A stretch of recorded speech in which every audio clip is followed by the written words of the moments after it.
Pemberdayaan.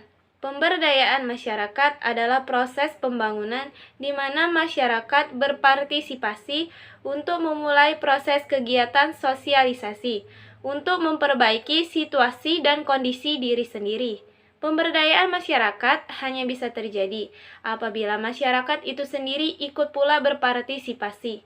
Pemberdayaan masyarakat sama dengan pembangunan masyarakat. Konsep pemberdayaan masyarakat dalam pandangan UNICEF 1997. Pendekatannya berumpu pada resiko di keluarga, kebutuhan dan hak-haknya dalam rangka menentukan prioritas dan strategi pembangunan.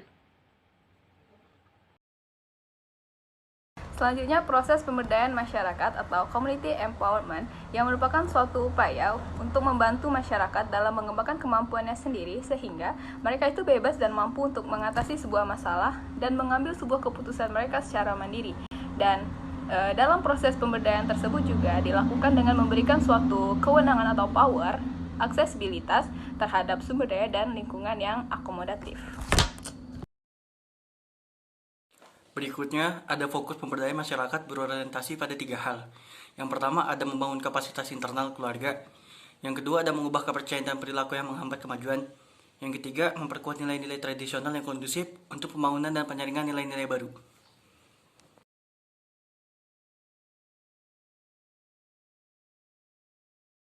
Pemberdayaan otonomi pendidikan. Ekspansi dan intervensi kekuasaan pemerintah pusat yang menguasai kinerja seluruh sumber daya sosial, politik, ekonomi dalam penyelenggaraan rumah tangga daerah dan pengelolaan program pembangunan telah mengakibatkan terjadinya overload bagi pemerintah. Kondisi ini juga didukung oleh birokrasi pemerintahan yang menggurita. Birokrasi yang tidak efisien akan menyebabkan terjadinya patologi birokrasi. Sebagaimana dikutip oleh Susila Zauhar menyebutkan bahwa pemerintah tidak sanggup lagi dalam memikul tugas beban secara berdaya guna dan berhasil guna. Pada di sisi lain, ekspansi intervensi hemogoni pemerintah pusat menyebabkan Pemda menjadi mandul, tergantung, dan tidak mengetahui apa yang harus diperbuat. Pemda dalam mengelola pembangunan di daerah semakin rapuh. Bagi instansi dinas juga sangat sulit untuk menentukan serta melaksanakan karena memiliki 2 pimpinan. Sedangkan bagi instansi vertikal tidak memiliki kewenangan untuk menentukan kebijakan. Selain hanya sebagai pelaksana lapangan yang merupakan kepanjangan tangan dari pemerintah pusat, pada pemerintah yang sentralistik, wewenang daerah dan instansi vertikal hanya bersifat dekonsentratif. Kondisi tersebut menuntut adanya pemberdayaan seluruh komponen berkepentingan terhadap pendidikan. Komitmen para stakeholder dalam memahami serta menerapkan sangat menunjang keberhasilan terhadap berbagai sektor, terutama dalam sektor pendidikan. Maka dari itu, kami akan mengangkat isu mengenai pemberdayaan otonomi pendidikan serta upaya apa yang dapat dilakukan dalam pemberdayaan otonomi pendidikan. Pemberdayaan pendidikan. Otonomi pendidikan merupakan wujud desentralisasi para pengelola pendidikan, termasuk para kepala sekolah. Kondisi tersebut menuntut adanya pemberdayaan seluruh komponen yang berkepentingan terhadap pendidikan. Dalam Undang-Undang Nomor 20 Tahun 2003 tentang Sistem Pendidikan Nasional Bab 2 Pasal 3, bahwa pendidikan nasional berfungsi mengembangkan kemampuan dan membentuk watak serta peradaban bangsa yang bermartabat dalam rangka mencerdaskan kehidupan bangsa. Bertujuan untuk mengembangkan potensi peserta didik agar menjadi manusia yang beriman dan bertakwa kepada Tuhan Yang Maha Esa, berakhlak mulia, sehat, berilmu, cakap, kreatif, mandiri, dan menjadi warga negara yang demokratis serta bertanggung jawab. Ada 3 pilar utama dalam pendidikan, yakni intelektual mental, spiritual, dan keterampilan. Ketiganya sesuatu yang tidak bisa dipisahkan satu dengan lainnya. Pendidikan yang bertujuan untuk membangun manusia seutuhnya mestilah diberikan kepada peserta didik ketiga pilar tersebut, berimbang secara proporsional. Manusia dalam hidupnya memerlukan kecerdasan intelektual. Pendidikan intelektual diperlukan oleh manusia karena dengan pendidikan itulah manusia menguasai ilmu pengetahuan, baik ilmu pengetahuan kealaman sosial maupun humaniora. Pendidikan mental spiritual diperlukan manusia karena dapat berfungsi untuk mengenal Tuhannya dan untuk melaksanakan kewajibannya kepada Sang Khalik yang menciptakan alam semesta dan dirinya sendiri. Mengetahui ke arah mana hidup ini dibawa, memiliki tanggung jawab kemanusiaan, serta untuk meningkatkan kecerdasan emosional. Pendidikan keterampilan diperlukan manusia karena ia akan mengaktualkan dan mengaktifkan potensi yang ada pada manusia tersebut. Potensi yang ada itu apabila tidak diberdayakan akan terpendam dan tidak dapat dimanfaatkan oleh manusia dalam kehidupannya.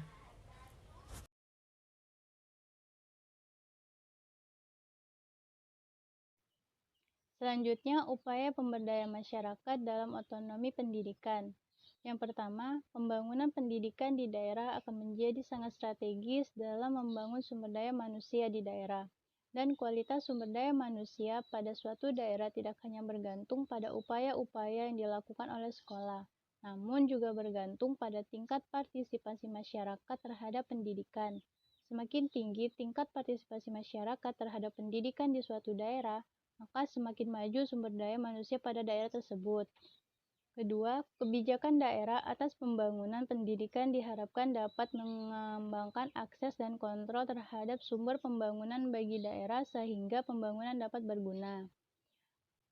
Yang ketiga, yang dimaksud masyarakat dalam konteks otonomi pendidikan menurut Depdikbud adalah Badan Pembantu Pelaksana atau Komite Sekolah, yang anggotanya terdiri dari orang tua siswa, wakil dari siswa, wakil dari sekolah, wakil dari organisasi profesi, wakil dari pemerintah, dan wakil dari publik.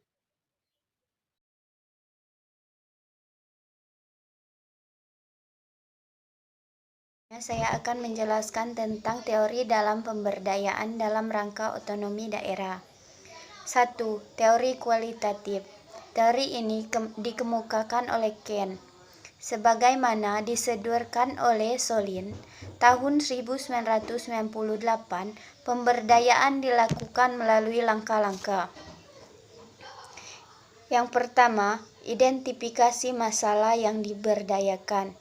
Yang kedua, identifikasi faktor kepada siapa kebijakan akan direkomendasikan. Yang ketiga, deskripsi karakteristik masalah. Yang keempat, mengkaji saran dan pandangan yang pernah diajukan dalam menangani masalah tersebut. 2. Teori metafora arena. Teori ini dikemukakan oleh Durning, meliputi A. Analisis kebijakan partisipatif dalam sistem demokrasi partisipatif. B. Penyediaan input analitik melalui analisis partisipatif. Penyediaan input analitik ini melalui analisis kebijakan partisipatif. C. Analisis kebijakan partisipatif interpretatif. Analisis di sini berperan sebagai pengamat peserta yang bekerja sama dengan para pihak yang akan dipengaruhi oleh keputusan kebijakan untuk memberikan nasihat kebijakan. D. Analisis kebijakan bagi kepentingan stakeholder.